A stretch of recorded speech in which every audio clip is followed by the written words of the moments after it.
Blog Talk Radio. Hey guys, this is Those Guys with your host, Matt Marrero, along with your other host, Tristan Walter. Holy shit, Tristan Walter. Wait a minute, this is Friday Night Movies. It's supposed to be me and Anthony Fernandez, but you've been taking over recently on and off, right? So last time you were on, we had you do the first Death Note movie, and now we're doing Indiana Jones and the Raiders of the Lost Ark. Yeah, we're taking a field trip, buddy. All around the world. Man. Yeah. I love it, too, by the way, because, like, Anthony and I, we've done superhero films, but we've pretty much stayed domestic. You and I, it's like, all right, so we're going to Japan this week. This week we're going to South America.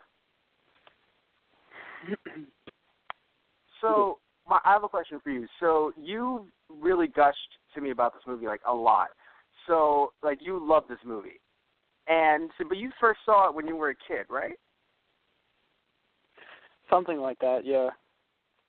Okay. And you haven't seen it much recently, which was funny. Because I was like, oh, you know, like, you want to bust out your DVD copy? You were like, maybe VHS. And I was like, dude. Yeah.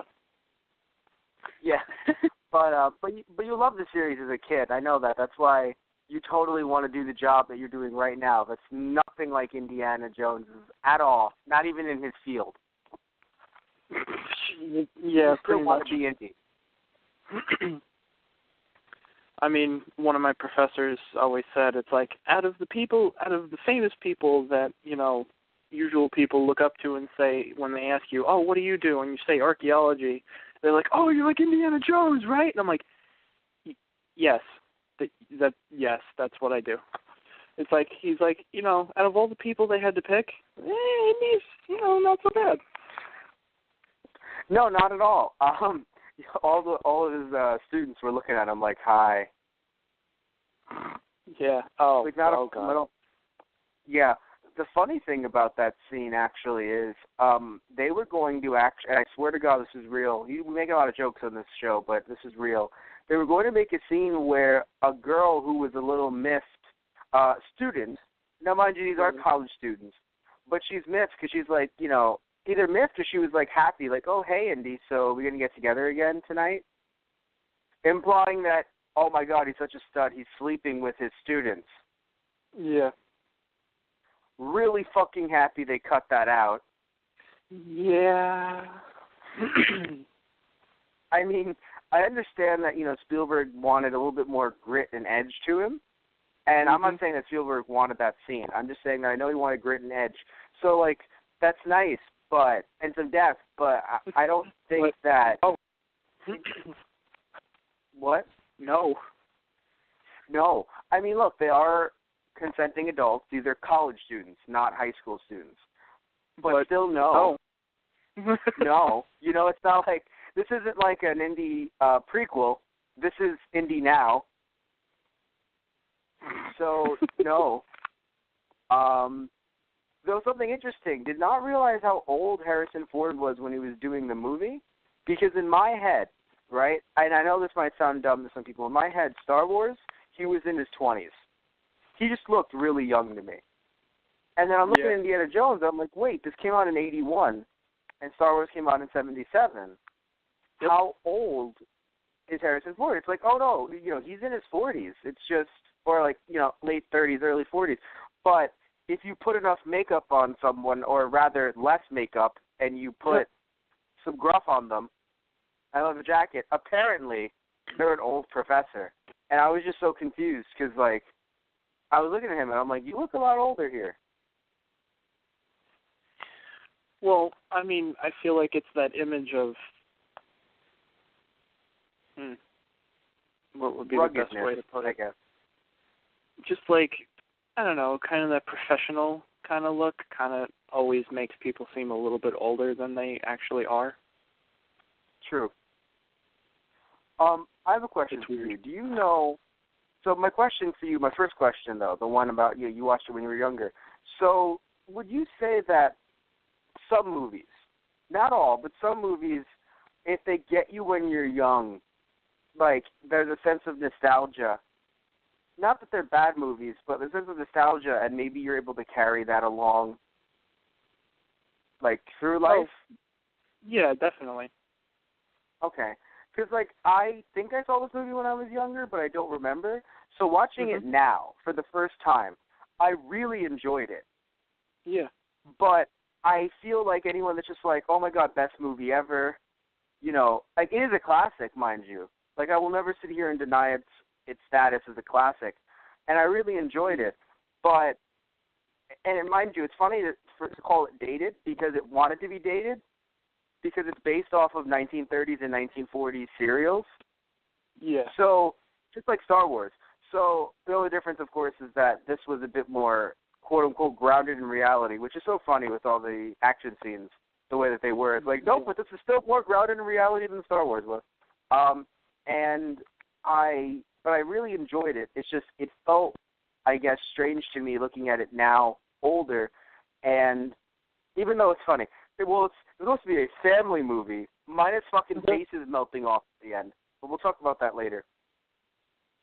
Family approved. But fucking family approved. But still, it was a family movie.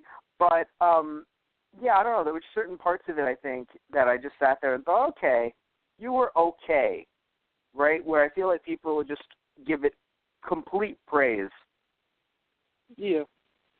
You know, and there's nothing wrong with loving, you know, a movie to death. I mean, look at the stuff that we probably didn't say about the original trilogy for Star Wars that maybe we should have, but because we grew up with it, it kind of just flew by us, you know? Yeah. But my question to you is, do you know who Alfred Molina is? Alfred Molina.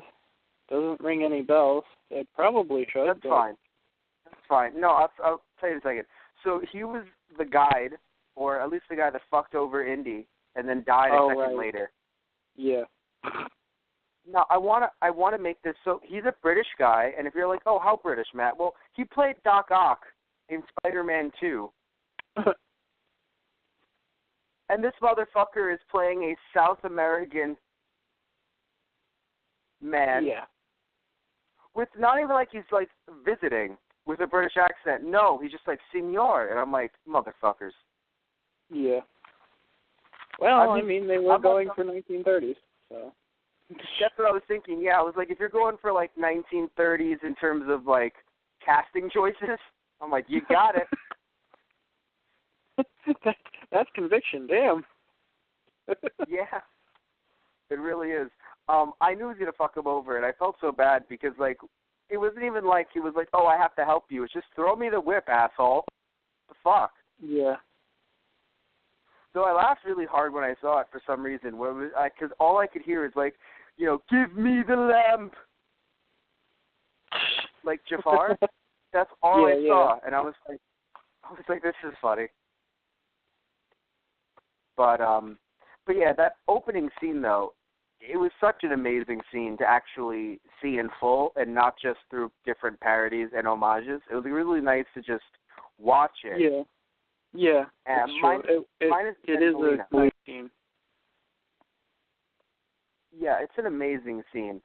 And I think it was also the music cues were just fucking amazing. Yeah.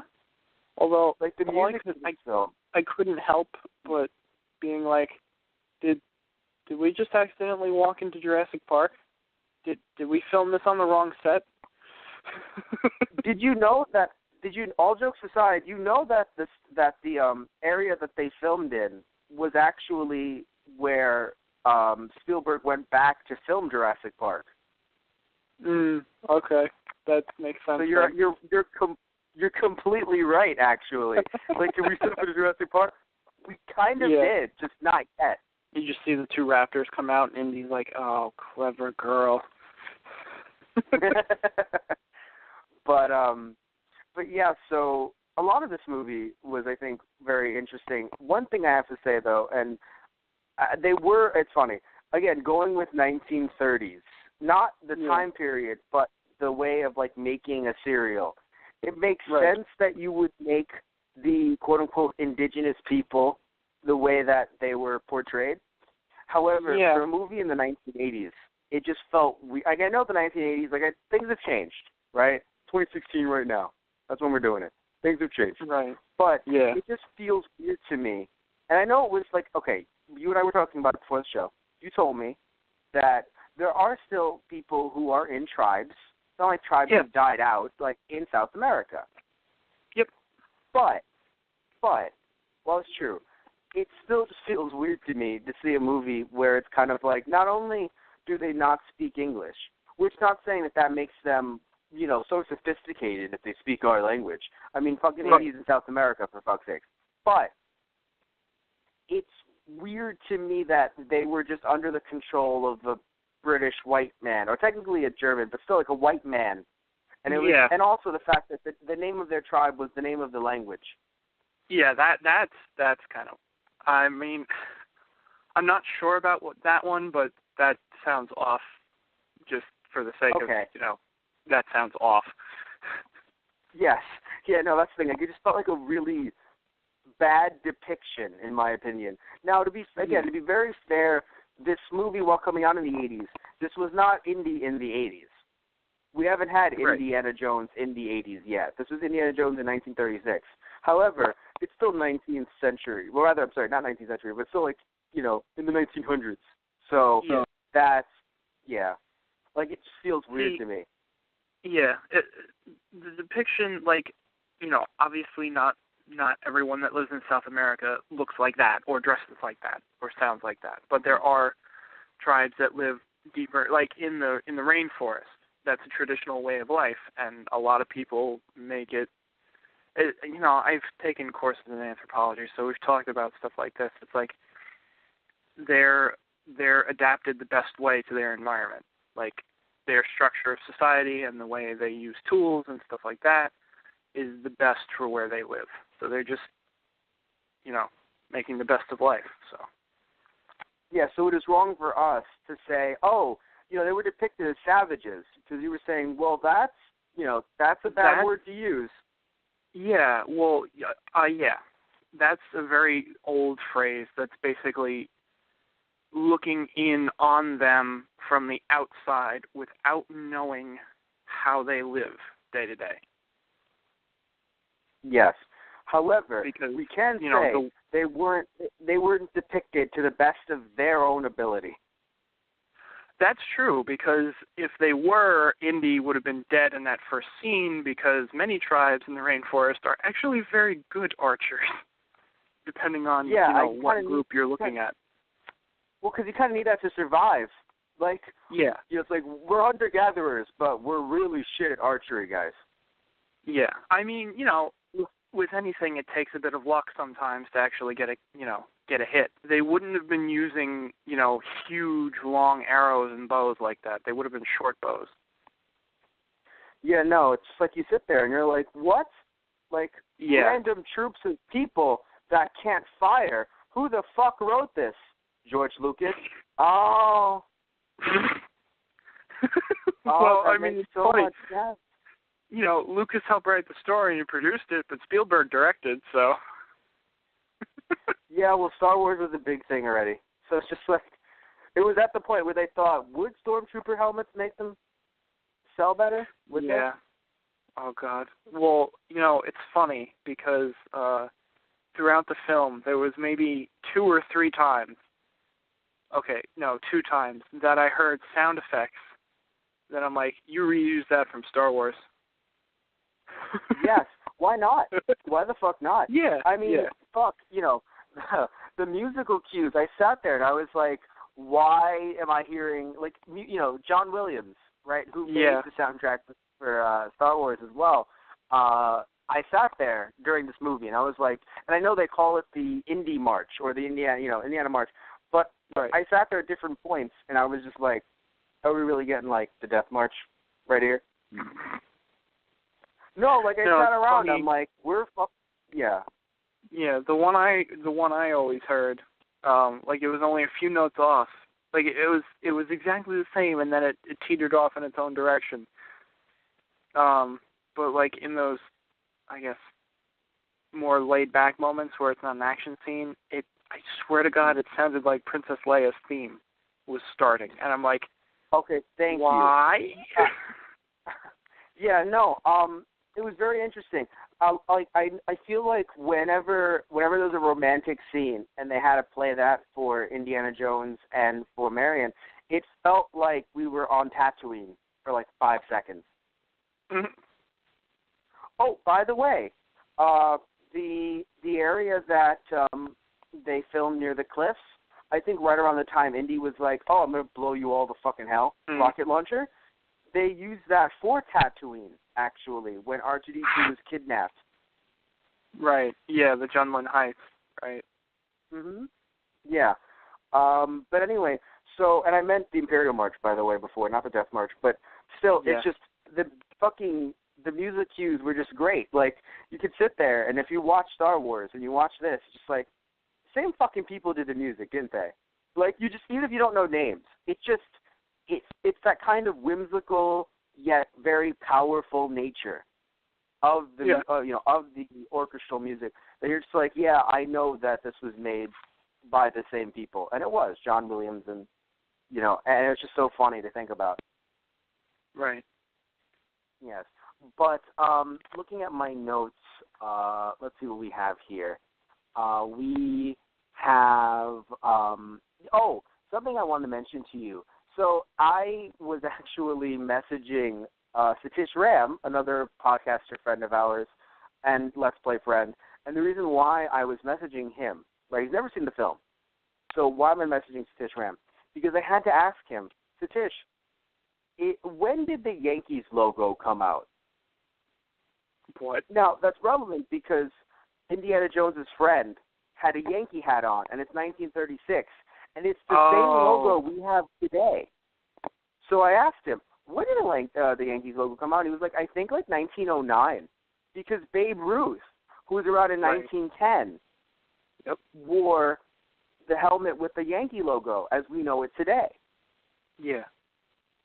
So even in 1936, the Yankee logo was around. That wasn't some like fuck up. That's historically accurate. How crazy is that? Because I was like, that's a weird thing to have. Like, just even though the hat it looked like it was older and beaten up, I was like, it's still 1936. Why do you have the Yankee hat on? Although I kind of love that scene because Indy's running away from getting shot at, and he's like, start the plane, and the guy's like looking because he's got a bite on the fishing line, and he's just looking at it, and I'm like, are you serious right now? It's like you're pausing, you're looking at it like, oh, this is the biggest fish I've ever caught. Is it worth getting shot for with an arrow? Most likely poisoned. I was going to say, yeah, it's probably poisonous. And if not, it's still a fucking arrow. So I'm sure the other guy that died of like 15 arrows was just like, oh no, are these also poisoned? Nah, but that's a lot of fucking arrows. Oh, God. Yeah. So, what is it? I wanted to ask you something. Do you like it as much as I do that we didn't have an origin story? We just kind of started in the middle of Indy's life. Yeah, we kind of just jumped into it. I mean, they kind of explained it a little bit when he's back at, as a professor and teaching, and you see his house later on when the guy meets with him, but it felt like you didn't need like a lot of background to get like who he was, I guess. But I think it was just nice. It was simple, and I think that's why some people maybe criticize it, like, oh, it's too simple. But another thing you have to remember is Lucas went up to Spielberg with this idea saying, oh, I want to make a trilogy. And Spielberg wasn't into it, but Lucas said, Spielberg was into the concept. So he was like, oh, like James Bond without all the hardware. So he was into the concept a lot, but he wasn't a big fan of directing another trilogy because that would be a lot of work and having to write it. And Lucas said, no, don't worry. I have 3 scripts already written. Right. Now, Lucas was fucking lying. he had one script written. But Indiana Jones got a trilogy anyway, so we're all good. We're all fucking good. Although, I don't know what the hell he dropped when he wrote the second one. Yeah, I haven't seen it, so we'll see what happens there. Yeah. But yeah, well, by the way, in this movie, if you're wondering, what did Lucas contribute without a shadow of a doubt that he actually was sitting behind the director's chair when it happened? I don't remember the other two instances, but the one instance I can tell you for sure was fucking Nazi monkeys. Just the Nazi saluting monkey, that is Lucas. It's been confirmed. I swear to God, I'm not even kidding. It's been confirmed. Oh, God. Yeah, no, I sat there. I was like, fucking Nazi monkeys. And then I learned that George Lucas put that in there, and I was like, all right, good for you, I guess. But, but anyway, yeah, I really like that we jumped right in the middle of Indy's life because I think it's not something that, I don't know if I would have felt the same way at the time, right? But nowadays, and I know he's not technically a superhero, but still, the idea that we get all these fucking superhero movies with the same origin stories, even when they're rebooted. Yeah, no, origin stories, even when they're rebooted. And, right. you know, like, Uncle Ben has died so many times, I am okay with personally pulling the trigger. Like, I just want it to be over. Every time they make a new Spider-Man. No, it's gone to that point. Like, Batman's parents have been killed so many times that, frankly, call me Joe Chill, give me a gun. Like, I don't want to see it anymore. Oh, God. So, yeah, so being able to just kind of throw us in the middle of Indiana Jones' life, and also, but again, like I said earlier as well, they planned 3 movies, so I assumed they were thinking, like, yeah, we'll do prequels, and then that'll be a better look into his life, because we can't, like, even though it's not like Indiana Jones is dead after this film, it's still just like, we made our story about him fighting Nazis. What else are we going to fucking do? Right. Like, what, we're going to have him go against Crystal Skulls? Like, that's fucking stupid. No one ever fucking do that. Well, I mean, it's funny. I feel like with the third movie, they kind of filled in a little bit more about his life, because that's, meeting his father and everything, but... True. Wow, I just realized. So, in the first movie, I mentioned that little joke about Aladdin. In the third movie, Aladdin also meets his dad. I think Aladdin is just Indiana Jones. I really feel like they're just...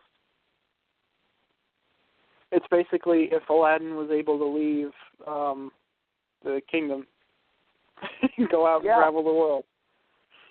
Yeah, I know how stupid that sounds, but I'm just really hyped to find some kind of weird connection between Indiana Jones and Aladdin. Didn't really fucking think I'd ever find that. Yeah. Oh, I have a question for you. Does that mean the evil German dudes, the evil Nazis, or was Jafar? That sounds about right. I just want to know who Gilbert Gottfried was. Oh, God. He was the monkey. Just the fucking monkey. Just give us the medallion, Jones. Oh, God. I love how the monkey was so cool with switching sides, and even felt sad sometimes, where it's just like, oh, I don't want to betray my friends, and also, I'm about to get shot up, too. The monkey was really fun. But yeah, I really enjoy them jumping in the middle of his life, and having to explain when necessary, obviously. I mean, they fucking took so much time to explain the arts to people, because they're just like, yeah, the internet's not a thing. We need to explain this shit to people. Like, people are going to walk in this movie like, what the fuck are you talking about? Right. Well, I think that was probably what was more important, was to, like, set up, like, why he's on the adventure kind of thing. Exactly, of course. But I like the idea that he's just able to walk up to Marion, and we're like, oh, so, like, what's up with them? And, like, do they have a past? They seem to have a past. Slaps right in the fucking face. I'm like, yeah, they got a past. Punch in the face, you got it. There's something going on there. what I find strange, though, is Marion's depiction throughout the movie. Did you feel in any way that it was jarring or that it went from, like, one character type to another? Oh, yeah. Yeah. I was not a big fan of that at all. Now, I'm not, like, it's funny. Usually I say, oh, stick with one thing. Now, I'm not saying that because that meant we would have had to potentially stick with her just being a damsel in distress. Right. So that's no bueno, right? None of that shit.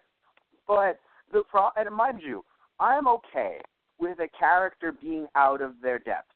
That's cool, right? It happens with male characters all the time. Like, whenever you and I watch Dragon Ball Z, we don't sit there and think, oh, yeah, no, Tien's got this. No, usually Tien, Krillin, Yamcha, and occasionally Piccolo, sometimes Y, right, are out of their depth, and that's okay. Right? And even if it's like they're in a situation where it's like, oh, no, you need to save them, it's still a bit different when it comes to female characters because of how often it happens to female characters where they need to be the ones saved. So it just feels weird to me. And the amount of time she needed to be saved, by the way, if it was just like once or twice, I think it would have been okay. But and mind you, she did get times where she was the badass person that she was introduced as. So I'm not going to sit here and say, oh, she was never badass. She never, was able to get the upper hand. No, she did. And I mean, heck, she was even not pretending fully, but she was at least, like, being a bit, quote-unquote, drunk to try and be like, sorry, got to go. Right? Like, she was trying to play that guy. But at the same time, more often than not, it was, please help me, Indy. Yeah. And I think it was a bit too much. Now, mind you, what? No, I was just going to say, like, being out of your depth. It's like when, Indy had to fight, Bluto, the giant boxing Nazi. I was a little afraid for him there. Oh, yeah, no. I was like, hey, so this is the last movie, right? This is how it's going to happen? No, because I'm thinking about it. And I was like, well, I actually never saw Crystal Skull, so I didn't know if it was – I assumed it was a sequel because – Harrison Ford had gotten old enough that I'm like, it better be a fucking sequel. Like, you better not try to pull some shit. Oh, no, it's the prequeliest of prequels. Motherfucker. Of course it's the prequel. Yeah, right? Although yeah, so I love the fact that, the guy comes out and he's taunting Indy, like, come down here and fight me, see how you do against me. And he just looks behind him and he's like, oh, shit. Yeah. Like, it's that oh shit face that only Harrison Ford can, like, pull off so well. Yeah. And he's just like, all right, I'm coming down. You want to do this? Let's fucking get this over with. Yeah. Speaking of and Ford in this movie. Socked in the face, and it's like, why do I see Millennium Falcons flying around my face? I laughed really hard when he got the drop. Oh, sorry, not when he got the drop. When he tried to stake out the guy and got him in the fucking crotch, or at least in the stomach. Oh yeah. It's like, I did it, and it's kind of like, no, like the guy still gets the drop on you. You can't even cheat to win. Like, hi, God. Oh God, what is he made of steel? Yeah. But I want to mention. So I'm speaking of Harrison Ford. It wasn't just a Ford thing, but I definitely noticed it more in Ford, and it's kind of sad. I didn't enjoy his acting in this film, like, at all. But it's not his fault. No, here's the thing. Not, like, at all. He had his moments, but there was a lot of, not bad, but rushed. Where it's like, come on, man, what do you really want me to do here? Come on. Like, there wasn't really a lot of, some of it just felt like he really had to get the lines out. And the reason why I bring this up, right, and I say it's not his fault, is because this movie, the filming, was actually really rushed. Where they sat there and they were like, we have to do this in 4 takes. Not that we have to, but, like, we did this in 4 takes. We're good. So, it's funny, though. Spielberg said, had we actually done it in, like, a lot of takes, like hundreds of takes, or stuff like that, the movie probably would have ended up being very pretentious. And I can get that. Because, again, they were trying to go for, like, 1930s serial. It's nice to not have everything be completely perfect, 100%. And I get it. I feel like he was rushed. Either that or because this is the first movie that I see Ford in as a main character. Where in Star Wars, if people were like, oh, because people tell me all the time, man, Harrison Ford was really bad in the first Star Wars. I didn't see it, but it was also an ensemble cast, and he was able to be a lot more of a jerk more often. Right. So I think you could have hid potential bad acting in him being very sarcastic and trying to be like, come on, kid, what do you, like kind of like this way that he would, that to me, it didn't feel like it was bad acting and he was stumbling. Also, though, I will admit, and I said this before, you and I grew up with Star Wars. So that could also be another issue where maybe our mind is being clouded by nostalgia. But looking at this first time, I'm not trying to say anyone who says his acting was good is, like, I don't want to make anyone feel like I'm trying to treat them like shit. Like, oh, if you like Harrison Ford in this, clearly you're just, a kid. I'm like, no, fuck that. Like, I like Harrison Ford in this. I wouldn't want anyone else's Indiana Jones. I just feel like his acting was a bit rushed. And when I learned that it was truly rushed, the movie, it made a lot more sense. Right. Yeah, I mean, I can feel that, I guess. It's funny. I kind of thought of it as the character itself. Like, I know how we've compared it to, like, Star Wars. Like, Indiana Jones is a little more down-to-earth in a way. So it kind of felt to me like Indy, the character, was a little bit more closer to just Harrison Ford's, like, normal mannerisms. Oh, that's like fine. a little more reserved and not as, like, snarky and stuff like that, Oh, it's fine. And reserved worked. I'm just saying that when he did speak, like when he was speaking to the professor in his own home, he was very fast.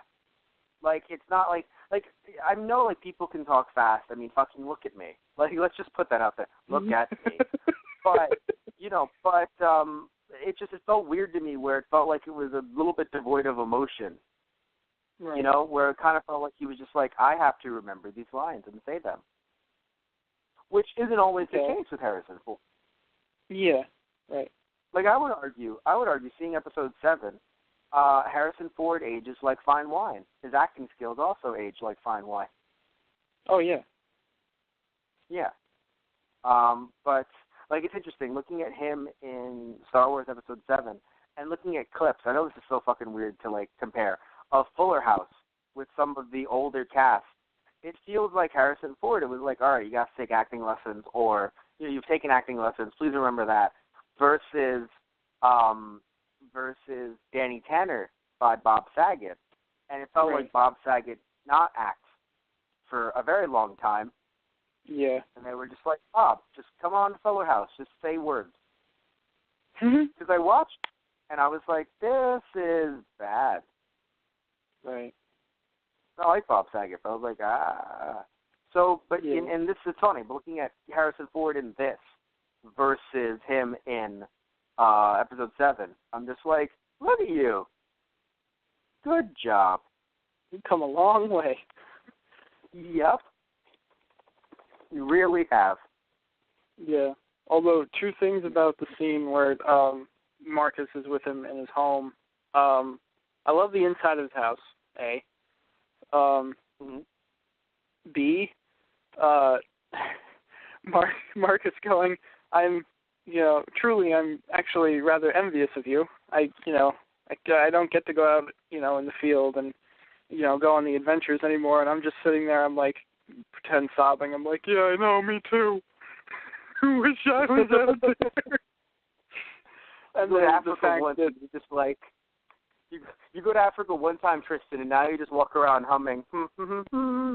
Yeah, pretty much. One time. You have no idea, like, how many times, like, because we were in a truck the entire time, like, going to different sites, but there was a rope hanging from, to get into the truck that we would take because it was, pretty high off the ground. My head was about where the seats were, and that's about 5-6 feet up off the ground. So we had to climb this rope to actually even get in. And every time we all piled into this truck, we all started humming Indiana Jones. I love that all of you are doing it. That's great. That's fucking Oh. great. But the other thing about the scene I wanted to mention was, when he pulls out his pistol and he's like, I don't believe it. What are you trying to do, Marcus? Scare me? I don't believe in all that hocus pocus. It's like, besides, I'm a real cautious guy. And he throws the pistol in the suitcase. I'm like, huh. So you're getting on a plane with the pistol? It's like, yeah, that's 1930. Well, no, it wasn't. Yeah, no, but the plane that he got on wasn't a commercial airline. Yeah, no, I know. I agree with you. I agree with you 100%, though. Yeah. No, yeah, it's like, what's funny? But, even in the 80s, it probably wouldn't have been. Yeah. Probably would have been A-okay. But the real thing I meant to say with that was, he's like, oh, I don't believe in magic and hocus pocus and like that. And it's like, all I could imagine was, excuse me, Mr. Jones, question. How do you feel about aliens, sir? Excuse me? I'll come back in 3 movies. Oh, not that. I look at it more like, it's like, I don't believe in magic or that hocus pocus. And I'm like, sir, how do you feel about the Force? That's my first fucking thought. When Han Solo mentioned, when Harrison Ford mentions, oh, I don't like magic and hocus, I'm like, you motherfucker. Like, so how do you feel about the Force? And again, we see, the fine aging like a fine wine, episode 7. It's like, it's all true, kid. I saw it firsthand.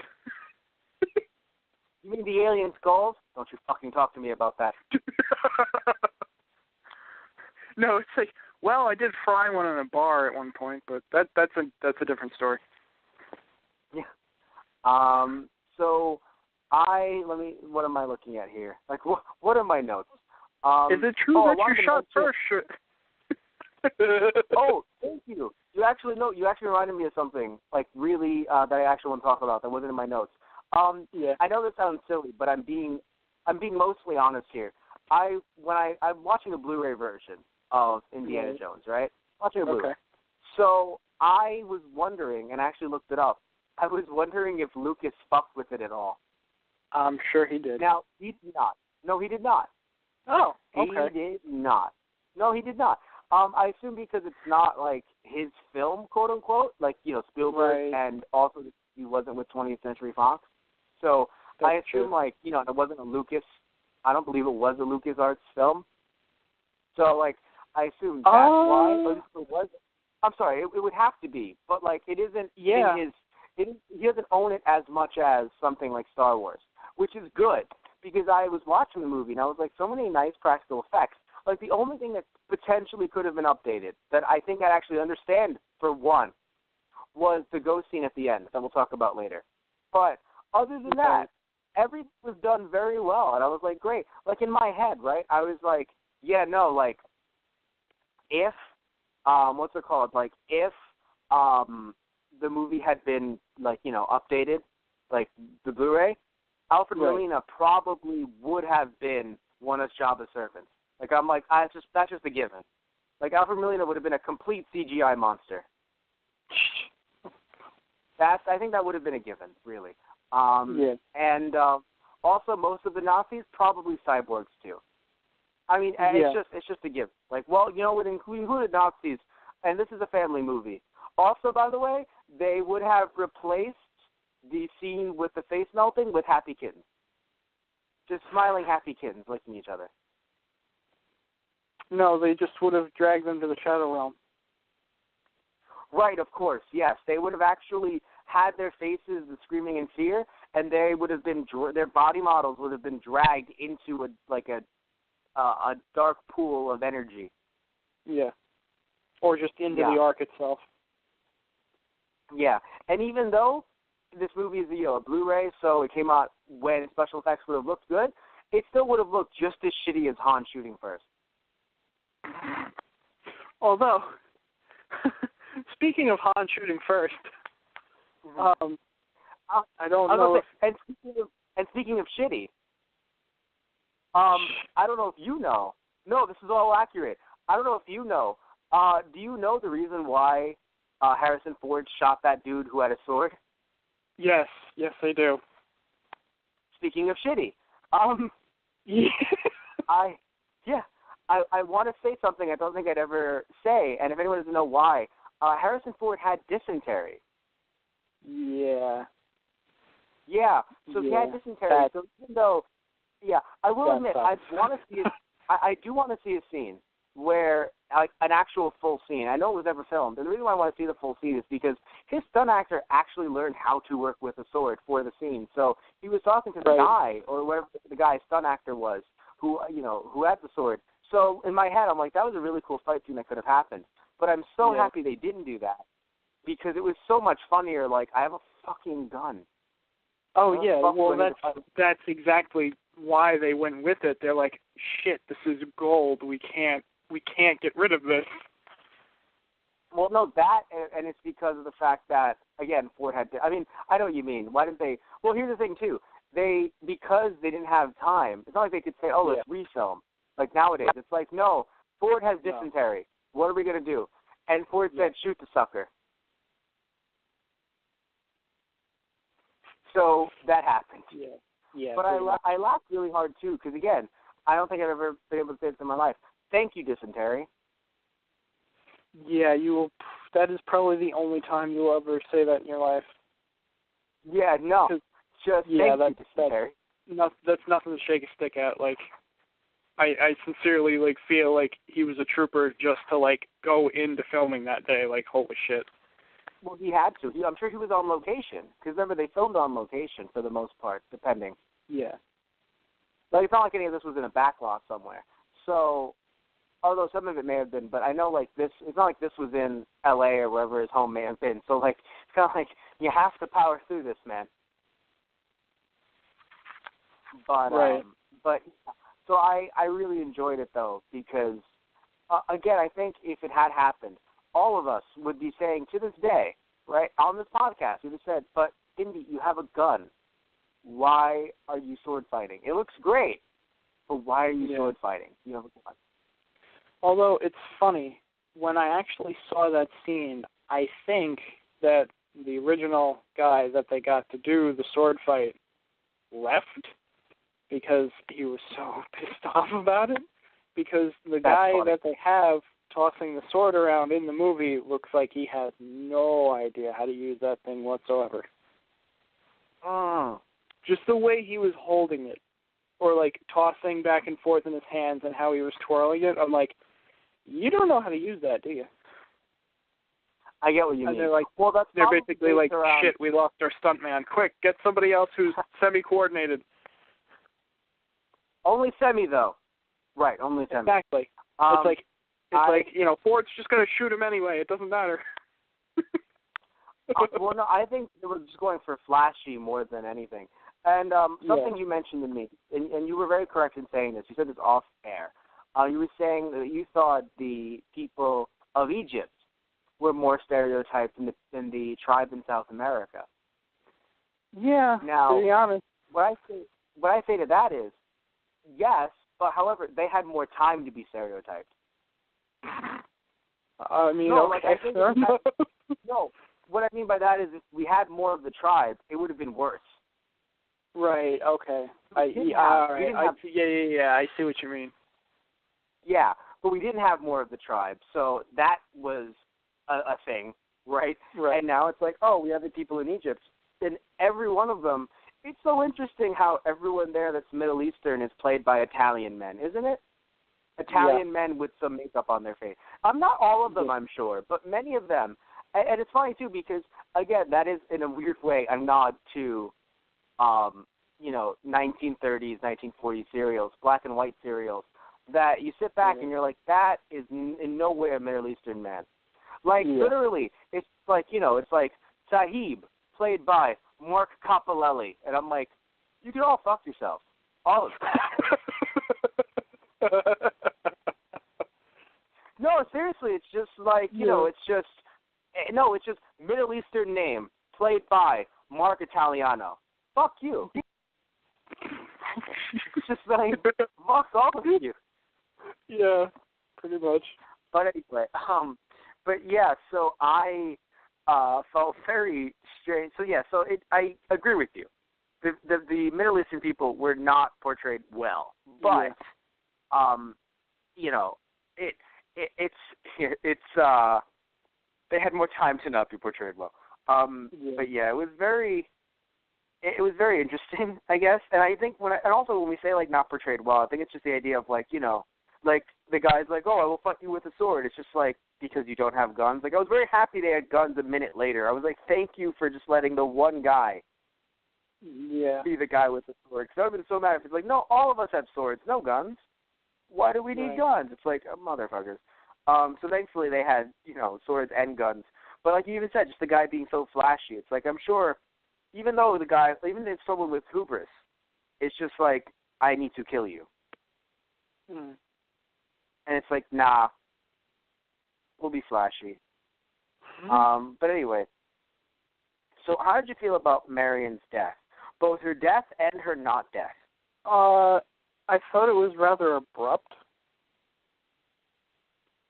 Because I don't remember if there was like a barrel or something in the back of the truck that he shot and it blew up, or what?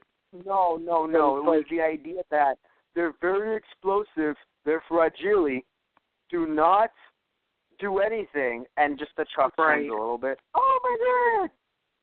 Yeah. Yeah. Because I was just like, after the scene, like, just Indy's face, he was like, oh God, I have erred. Yeah, but I have to admit, I was very happy. Don't shoot at the truck that has the person you're trying to save inside it. But he didn't know that it was explosive, so that's the problem. But what I want to say is this. It was very abrupt, you are correct. And I was mad, and I told you I was mad at first because I didn't realize she was coming back. Had she not come back, that would have been one of the worst movie deaths, and frankly, I'd be sitting here like sounding like a hardcore feminist, like, are you fucking serious? Like, you know, like, what? You fucking take this character, you give her a kick-ass, you know, like lifestyle, and you make her badass. You then make her damsel in distress a few different times. She only has like one redeeming moment with the gunshot, and her last words are, "Help me, Indy," and then she blows up. What the fuck? Right. Although to be honest, like, all I could hear in my head as like the two guys were carrying her around in the basket in the back alleys was the Scooby-Doo chase theme, and just like them coming and going out of different alleys, and like Indy chasing after them, and them like meeting in the middle, and like and then running off the screen again. Yeah, no, I have to admit, I'm like, that's not even something to laugh at. Like, I'm seeing it, and John Williams' music is gone. It's like, Indy, Indy, you are so Indy, and we're gonna, like, I'm just like hearing like, we're gonna solve this mystery in Egypt. Like, I'm just hearing like the Scooby-Doo fucking 60s, and I'm like, yeah, that sounds about right.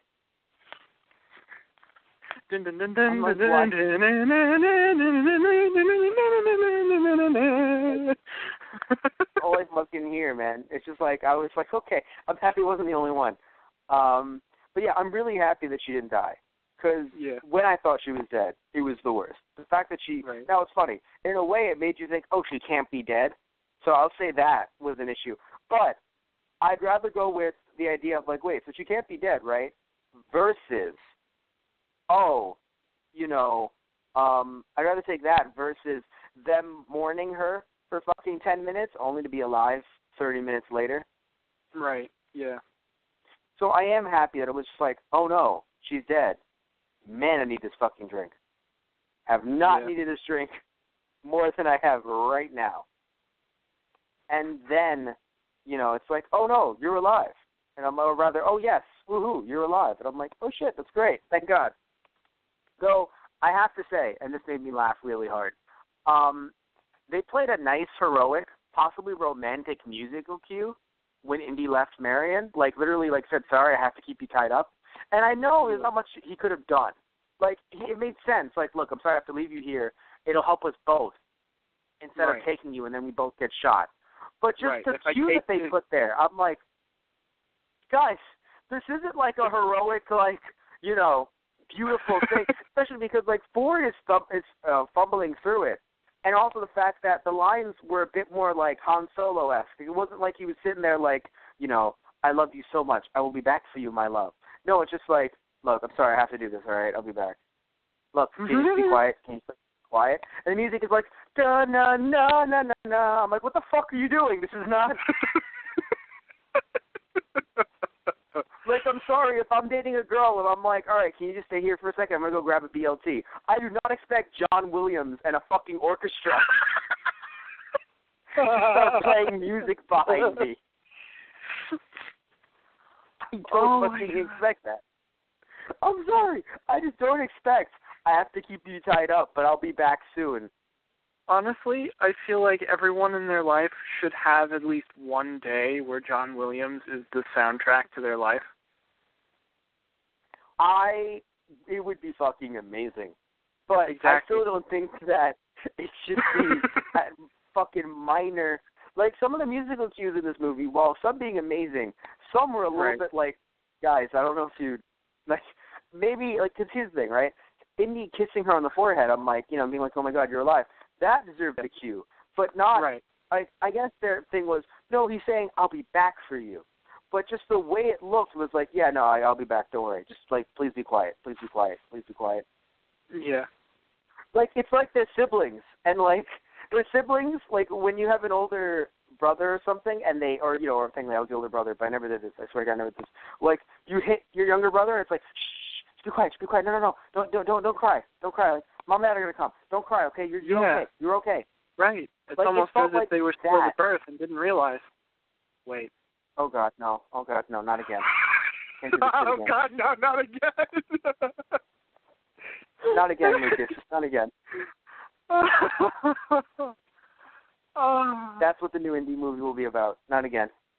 Please, Lucas, no. Oh, God.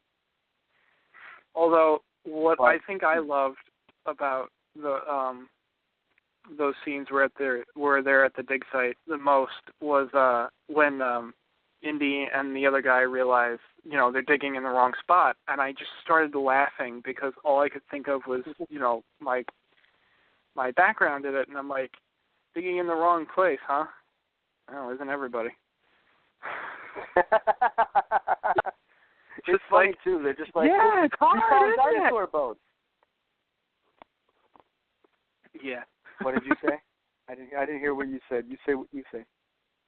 No, I was just laughing because I was like, yeah, it's hard, isn't it? Huh? It's not so easy. You don't just stick a shovel in the ground and pick up, you know, fucking artifacts that you want, huh? Fuck you, Jurassic Park was a documentary. Hey, no, they dug way deep into that cave to even find what they were looking for. Yeah. Oh, by the way, I love the Egyptian, like the cave scenes, or you know the pyramid scenes, whatever you want to refer to them as. I love them so much because every time I saw them, like you would probably think, oh, Matt's first thought would be Yu-Gi-Oh because he's a fucking nerd. Now, not my first thought though. My second thought. My first thought for some reason was Sonic Adventure 2. Wow, you're a bigger fucking nerd than I thought. Yes, so did I. I also agree. I'm a bigger nerd than I thought. Because I was like, why am I not thinking of Yu-Gi-Oh? Why is my first fucking thought Sonic Adventure or Sonic Adventure Battle? Because they had a lot of scenes in Pyramids with Sonic, and just for some reason the setup. I was also the fact that it was like, oh, break down the wall, which it's fine too because I sat there and it's just like having Indy be like, it's okay, we'll break down the wall. I'm like, I know it's your life here, but you should be like mega fired for that. Well, like I know you could have died. To be completely honest, but the just the idea that he takes artifacts from places and doesn't, you know, do it with a research team. I mean, granted, they kind of try and shore it up with, oh, it's going to a museum, you know. Yes, it's also going to a museum back in London, not in Egypt, which became quite a problem. And it's funny, like around the 30s and 40s, like that's when people started to kind of like question, like starting to. By like the 60s, 70s, they're like, all right, guys, you got to stop taking shit out of our country. That's not cool anymore. Like, this is our heritage. Please leave it here. Exactly, and that's what I actually know about like archaeology from Yu-Gi-Oh! And it's funny. It's like, Matt, are you serious? Like, actually, I am. Because in the early manga chapters, like when it was before card games existed, you had Yugi and his friends like, oh, wow, so, you know, you must make a killing as an archaeologist. I don't know if you read the manga, but the archaeologist dude was like, no. No. Silly, silly boy. Yeah. You think I get paid for my profession? Yeah, that's me. Basically. Yeah, that's you. Or, You're sorry, Indiana that's Jones, going just to a lot be more alcohol. You're Indy, Yeah. a lot more alcohol. Well, I mean, give it some time. I like, you're very sober, but give it some time. Yeah. But yes, so I just what is it? I just feel like it's like obviously this is not a real story. Yeah. Also, what I think is interesting is, you know, they're like it's a very easy target in terms of the villains, and I say easy not like, oh my god, you know, they're the victims. No, it's just a very nice, easy, unlikable target. Like, let's fight some Nazis. Right. Whenever Like, someone wants to have something horrible happen to people on screen, it's usually Nazis, because no one gives a crap. For good reason. In my head, I just laughed really hard. Like there's a subset of either America or Germany or both. There's just a subset that are just neo-Nazis, just like, screw you, Indy. Like they're just watching the movie as if Indy's the bad guy. Oh God. Well, I mean, in that case, he technically would be. Yeah, right. This guy comes in, slaughters everyone. Because of that Nazi officer getting the fucking medallion burned into his hand, I so want to give him a high five. Like, that is the coolest fucking thing. Like, that, in turn, in my head, I'm like, that medallion should probably suffice. Like, you could just put that on a thing, right? Like, you don't need... I'm trying to wonder... Yeah, right? I'm trying to wonder if he would back his hand away because he didn't want you touching the map, or that he just didn't want to admit it would hurt like hell if you actually high-five his hand. Yep. Oh, the other thing, when they go to the Well of Souls, and, oh God, I keep forgetting his name.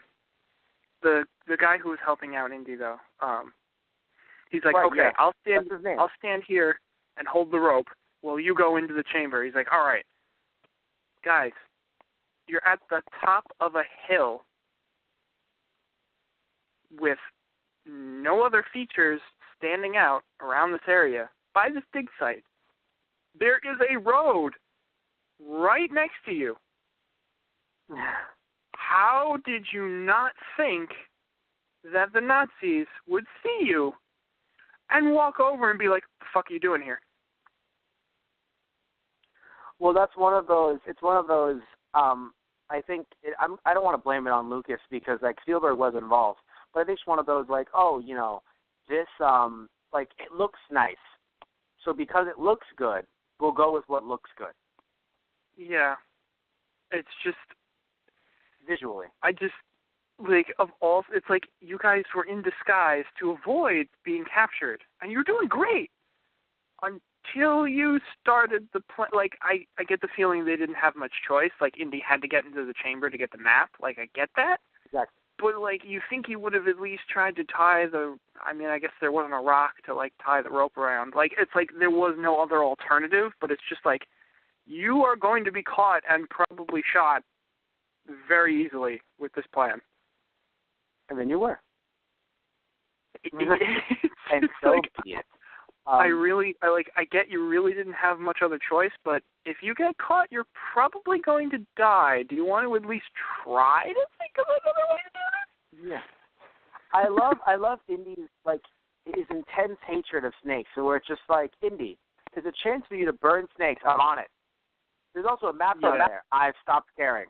I can burn snakes. Well, that was the other chamber that they threw them in to seal them up forever. No, but there were snakes in the first chamber too. Were there? Yes, he's burning them as I watch because I have it on in the background. Okay. Yeah. Oh, I was so mad when that Nazi officer turned nunchucks into a coat hanger. Dude, I was like, the music was so intense and I was in love, and then he fucking turns into a coat hanger. I was like, go fuck yourself. See, now, it's funny. I hate that scene because they made it into a nunchucks like homage or alluding to, because it's like, I'm sorry, unless you know and you have been trained to use them as a weapon, they really aren't that dangerous, people. Like, people got so fucking terrified of them, and it's like, like, okay, I know this might be stereotyping on my account, but he's a German SS soldier. You really think he knows how to use nunchaku? Really? Hey, I'm sorry, but I get it. I know anyone could learn the martial art. It's not that. But I'm like, if I had to bet, if I was a betting man, I'd say he probably doesn't know how to use them. Yeah, you're not saying that someone else would know better if they're Asian. Just he probably would not, being an older, heavier SS man. Right, exactly. Yeah. Also his age, too, I think, just adds to it, really. Yeah. But also, you know what it is? It's not even like his look, really. It's his profession. Yeah. Like, because it's not like him being German necessarily, although it's funny. It's not about him being German. He's an SS officer. Well, I mean, okay, that's about him being German. Well, that's about him being a Nazi. Fuck you. Yeah, exactly. Well, at the time, German. Yes, I know. Because even if you weren't an SS officer at the time, you still can't be like, I'm not a big fan of this Hitler fellow, even if you weren't. But anyway, so yeah, what was it? Yeah, just I understand that, but what I was gonna say to you was I want to say hey, because you're like, oh, nunchucks only hurt if you know how to use them. I don't know how to use them, and I've hurt myself a lot. Well, that's the thing. It's like they're not an effective weapon. You're going to crack your own skull open easier than you're going to hurt the other person with them if you don't know how to use them. Exactly. So they are harmful. Oh, shut up. To the person using them. It's more of like if he had pulled out a knife or something, then I would have been like, oh, shit, this could be bad. That's true. Because, as long as you point the sharp end towards the person that you want to hurt, you're probably going to hurt them. Yes. I'll say that, so I want to talk about the character of, Indy's rival for a little bit. I feel like he was very underdeveloped. Oh, the dude in the white suit? More of him. Yeah, I want to see more of him. So I hope maybe we can see more of him in the prequels, I would assume. Maybe. I hope. Okay. I'm really hoping. Because, I look at him here, and I don't know, because he made that whole bit of, burying stuff in the sand for 3 years and coming back and saying, oh, it's an artifact. It's okay. It was funny. Yeah. I honestly shared Indy's intent to punch him in the face at that point. I'm like, you son of a bitch. Yeah. Yeah, no, I don't know. I look at him, though, and it's just weird to me, though, because he wasn't as bad of a guy as we thought. He's very interesting as a character, because I sat there and I'm like, you're underused like Boba Fett, and you're also not as bad of a guy as we thought. Fuckface. I mean, Lando Calrissian. Right. It's so interesting. It was very strange, because, I felt he wasn't as clear-cut. Mind you, when you put someone up against Nazis, usually they come up looking like the better man, the better person. Right. But still, it was very interesting that he was the one that was just I'm actually kind of sorry. I thought he was just fucking with Marion. I just want some of that, or I just want you to, open up more so we're going to drink. No, he didn't actually want her to get hurt. He really was trying, no, don't worry, I can get this out of her. Where the Nazis are we'll torture, we'll kill, whatevs. Yeah. It's what we do. It was kind of ugh. So it was interesting. But no, it's just, that's how he was. No, I know. No, you're absolutely right. I'm just laughing. Yeah, no. In the bar scene, it really was an accurate portrayal, because it's just oh, I'll tell you whatever you want. It's just oh, you will. And I was like, you SOB. You SSOB officer. Damn you. Oh. Yeah. Because he would have maimed the hell out of her. Cool tattoo. he would have aimed the hell out of her. Yeah. I don't think anyone wants that. No. So I will say, though, that was a very cool scene at the bar. Like, I actually liked the bar burning down. It was really cool. It was a nice action scene to kind of start off the movie. I know, like, technically the first scene was an action scene, but it wasn't so much fighting or it wasn't a brawl. A common enemy. Yeah, it wasn't a brawl. Now, my favorite scene was the boxing one, though, like in terms of action. Oh, yeah. Now, I really now I liked Indy in the in the car and everything, but I don't know. I really liked the boxing scene a lot. Yeah. Yeah. It's funny, like watching the movie again. There's a lot more gunfights and brawling than I remember as a kid. Like I felt like it was more exploration of the tomb and stuff, and then it was like no, there's a lot of guns and brawling, and I love that, but I'm like it felt like there was more exploration in here, but I guess not. I think that's just you being a kid. So anything that I'm not saying it's boring because you liked that, but anything that was like not fighting to you was so long. Maybe. Because to me, I think if I watched this as a kid, I don't know how I would have felt, or if I did and I don't remember, because I feel like my dad had to have showed me this, and I just don't remember. But if I watched it as a kid and remembered, to me it would have been like, oh, a lot of talking. Like talking, till we fast forward to some of the fights, right? Right, that's true. Yeah, but but you like that part. I mean, that's why you do what you do. Like clearly this, is an inspiration to you. So like to you, you're like, oh, I thought there was more of it because I wanted there to be. And because like it was a longer scene to you. Oh, yeah. I want to mention. So I don't know if you took it the same way, but Marion is a horrible human being.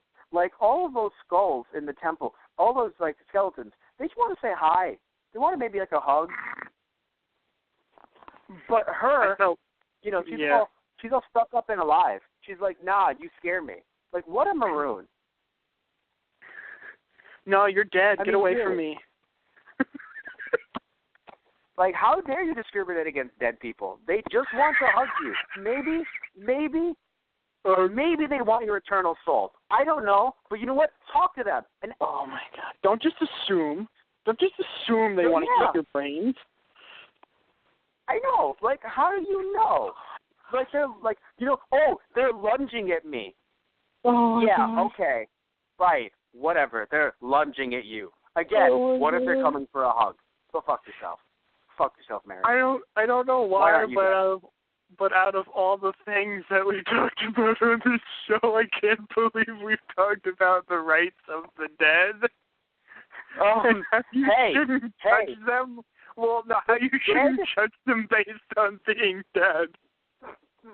Yo, I don't think you understand, okay? All right, I'm getting real hyped up here. I'm getting really energized. Like, the dead have rights. Heck, the dead have voted in Congress for months after being, the living, rather, have voted in Congress months after being dead. So some would say, I think certain congressmen are voting on others' behalf. No, don't just assume that. The dead have come back to vote. It's their fucking right. How dare you? Oh, God. Okay. All jokes aside, certain congressmen have voted on other congressmen's behalf on bills after other congressmen have died. Oh, Lordy. So I'm going to talk about the snake now. I'm going to talk about the propeller scene now. Okay. I was so mad that this was done in Family Guy. I know Seth MacFarlane is a fan of a lot of old things, and good for him. And it's nice that a lot of, like the younger generation will be able to see stuff in Family Guy and then see the source and be like, oh, wow, this was a parody somewhere. But the fact that the propeller scene was done with fucking Peter Griffin and the giant chicken. I mean,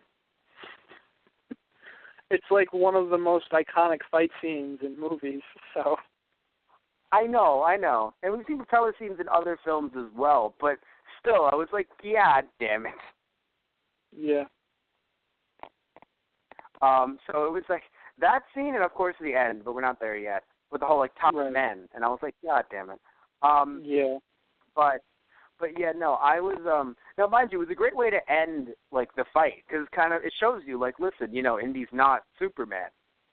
And I like that a lot. Sometimes he gets like lucky. And sometimes he and has it's a not even gun. that he's older too. Like I would argue that younger Indy, like even Indy 20 years younger, it's just like when you punch a guy 3 times in the fucking face, and it's just like your point being, and it doesn't do like, anything. You're pretty fucked. Yeah. So yeah. Also, again, too, like Marion not looking at the guy getting hit with the propeller. It's like, why did you even need to close your eyes? The blood would have covered the shield anyway. Oh God. You got to think about these things, Marion. Well, see, it's funny. I love how, like, okay, those propellers, cutting him up. Mm-hmm. I understand. But when Indy was fighting the mechanic with, he was holding the wrench, and Indy backs the wrench into the propellers, and it just slices that right off, I'm like, I don't think that works like that. I think it would have dented the propellers and maybe, like, bent the wrench, but I don't think it would have just, seared it right off. At least not 1936 planes. Yeah. Like, I mean, I don't think that can happen today either, but at least it would be really fucked up. Like it would fuck up a wrench nowadays, but not 1936 planes.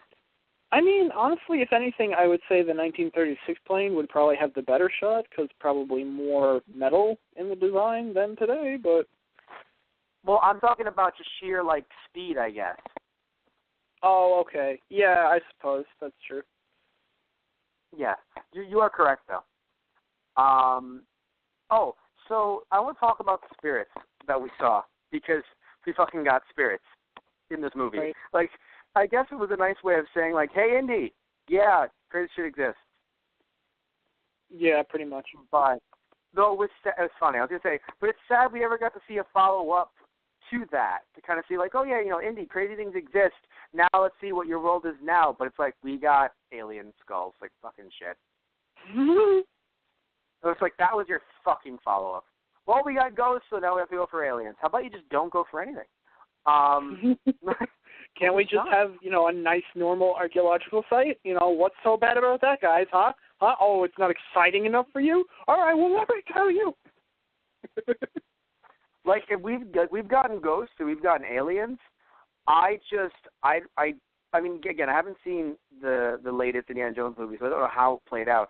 My whole point is, though, is that, like, if we've gotten ghosts and aliens, cannot fucking wait for what the new Indiana Jones movie is going to do. Oh, God. Ghost Like, aliens. I assume... I'm hoping it's just like universal rulers. It's basically Dragon Ball Super. We just see the one who rules the universe. There will be different universes as well. And Indy goes Super Saiyan 3. Indy will actually go into a universe that is ruled by Nazis completely. Oh, God. Time travel. That's it. It's going to be time travel. Oh, yes, of course. But it's just obvious. I mean, what else could happen except hopefully they're going to tag anything. team between young Indy and old Indy. And they're going to CG in young Harrison Ford for young that's Indy. not what they're going to do. They're going to use a guy that's playing young Ford in Star Wars. Right, as young Indy. Yeah. Oh, fuck my life. I hope not. Let's not do any of that. We shouldn't have said anything. We've given them too many ideas, Matt. Quick, we have to end this now. No, I'll say this much, man. I think that's a better idea than having, like, Indy yell at an SS officer in an old folks' home. Like, I think that might be better. Oh, God. Well, I don't know what year this new movie's taking place in. It might be the 80s. But even the 80s is pretty old for Indy. Yeah. Oh, God. And he's just like, oh, I'm not going to keep this going. I'm just going to leave it at that. Let's talk about the spirits. I thought that they were very ambitious. I'm you know what I mean by ambitious? Like, okay. Ambitious? Is what you said? Yeah, not the spirits themselves. I mean the way they were done for the time the way period, they were shot. 1981. Right. The way they were shot, yeah. And it's also a bit similar to, like, it reminds me of Poltergeist. So another Spielberg thing. It reminds me, like, it reminds me of this idea that, like, oh, we're trying to do these spirits, but, like, obviously CG isn't the best. But it's okay, because, again, it makes it very dated, but, again, you know, you're working with... It was good for the time. What? I mean, like, it was good for that time, like, for that time when they were making the movie. Yes. Also, they didn't have a lot of money. Another thing too to think Right. about. Like, I don't think it was the most top of the line like CG they could do at the time. But even then, it still wouldn't have looked like it could now. But Right. still, it's interesting. The reason why I say that is because a lot of studios did not want to pick up this movie, which is weird because it's kind of like, guys, you know, this is Lucas and Spielberg here. Like, one made Star Wars, the one made Jaws. Fuck you doing here? I think they were just doing it, Like, you know, for spite at that point. It's like, no, we can't let them produce another $1 million movie. I can assure you, money trumps spite in any way. But I guess they just sat there. They were like, yeah, but, you know, you only made Star Wars. Only.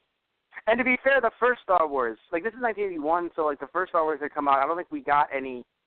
We may have gotten the second one, but I don't think we had gotten, like, all the entire trilogy yet. No. You know what I mean? No, not by 81. Maybe Empire. I'm not sure. If not, soon after.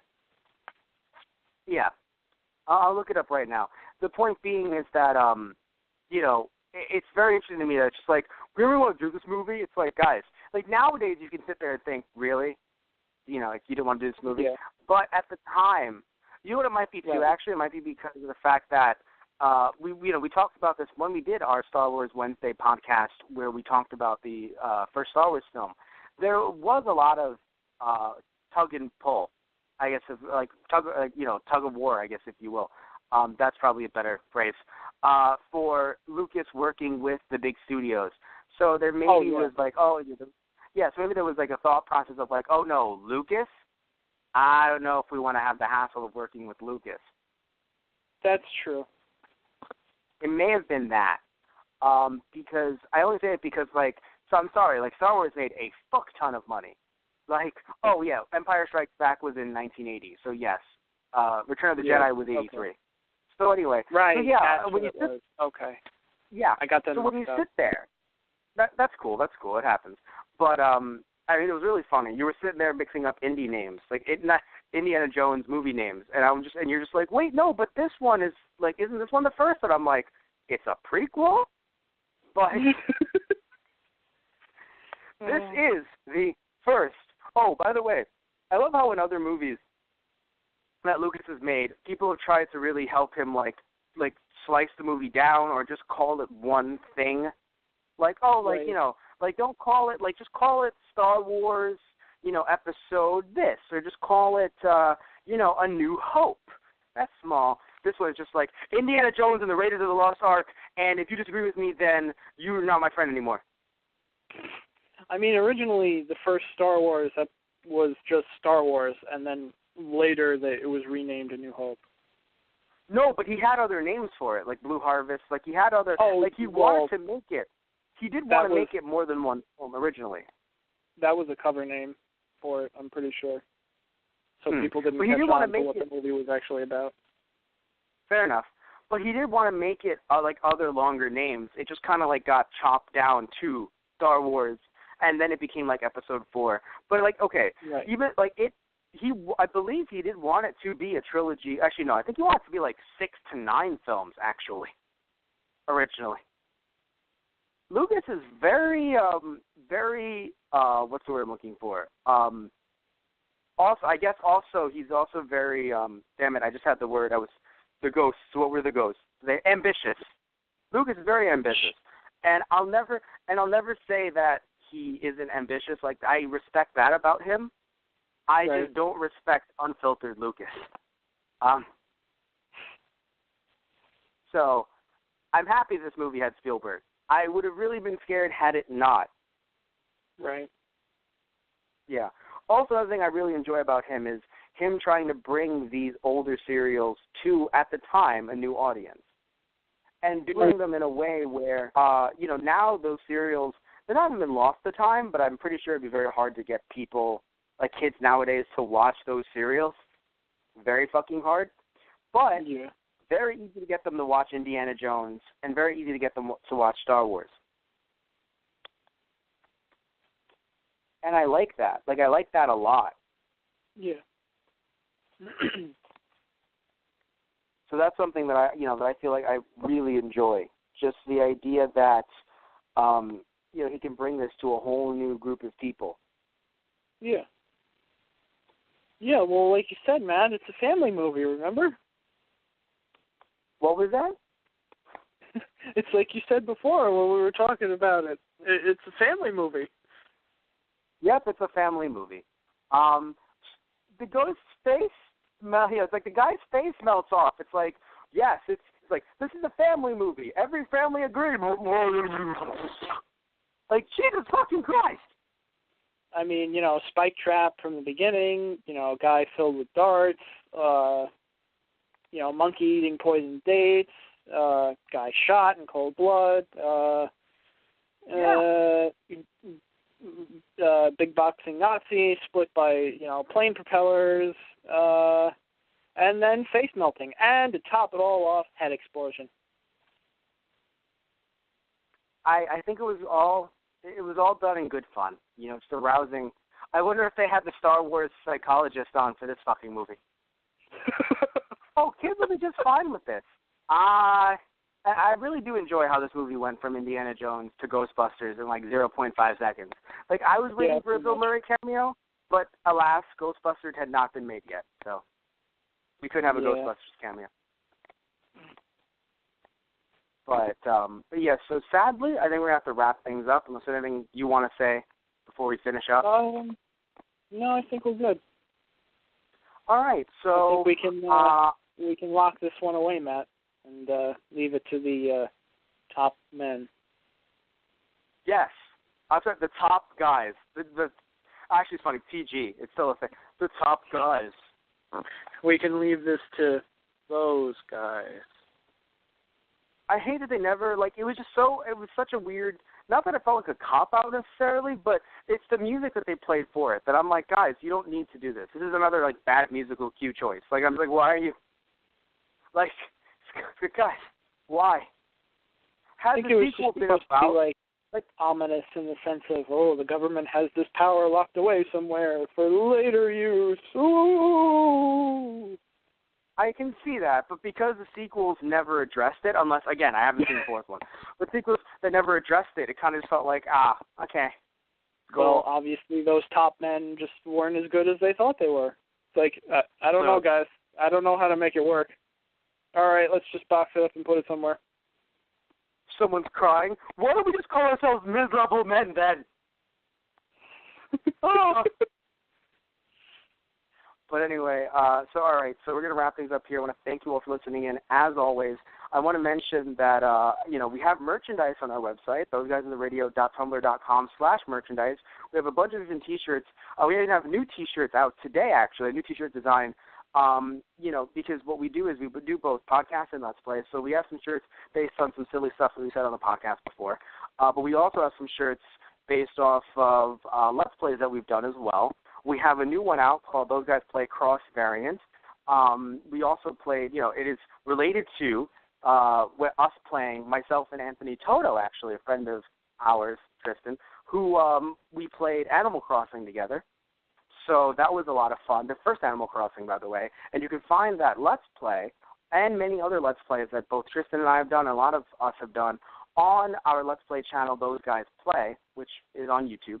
You can also find our podcasts not only through our social media accounts, like our Facebook account, which is /ThoseGuysOnTheRadio, our Twitter, which is @ThoseGuysRadio, and our Instagram, which is /ThoseGuysOnTheRadio. You can also find it on our YouTube channel, which is Those Guys on the Radio, where I'm constantly updating it with all the shows that we've done. Live shows is in physical, like we're sitting in the room, and mostly audio. Also, you can find us on iTunes by searching up Those Guys, and mentioned our merchandise, mentioned our 2 YouTube channels. We have a 3rd YouTube channel called TG Productions, where you can find a lot of fun YouTube skits there that we'll be uploading. We also currently have TG News, which is a nerd news show with a funny, joking twist, and the new series, I believe I sent it to you, Tristan, called Motivational Movies. Now, Motivational Movies Yes, motivational movies, which includes Shia LaBeouf from his green screen rant, many different rants. It was a 30-minute thing with a bunch of different monologues.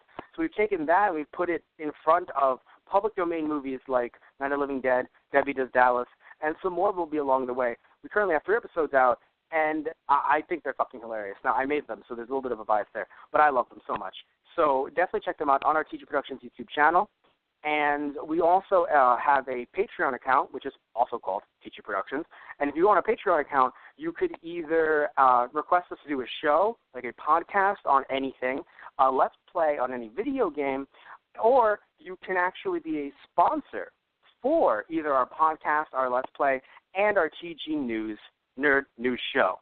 Now, it depends on what tier you get, but what you could also do, another thing you can do, right, you could actually help us bring over the manga that we are bringing over from Japan called Give My Regards to Blackjack.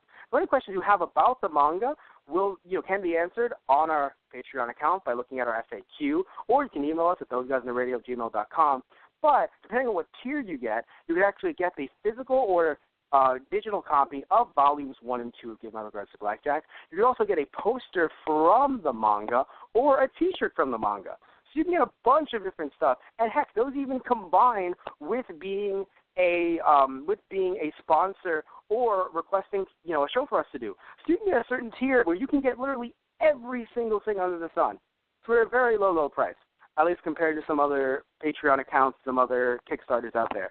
So you can definitely, if you want to support us, that's totally great. If you want to just shout out at us and say, hey, you're really, really good, or hey, you're really, really bad, whichever one, right? Again, mention your email, thoseguysintheradio@gmail.com. So, again, I want to thank you all. Love that you guys are listening in. And we finished Friday Night Movies, literally. And tomorrow, you and I will be back again doing, and Saturday, with, actually we're talking about Yu Yu Hakusho. So we're not with anyone, really, but it's just you and I again. But we're talking about Yu Yu Hakusho, which is a lot of fun, because that's from our childhood as well. Both of ours, not just yours. Yes. Yeah. So I want to thank you all again. Just really, really happy that all of you are here. And, so just want to say good night, everybody. And say good night, Tristan. Good night, everyone. Good night, everyone.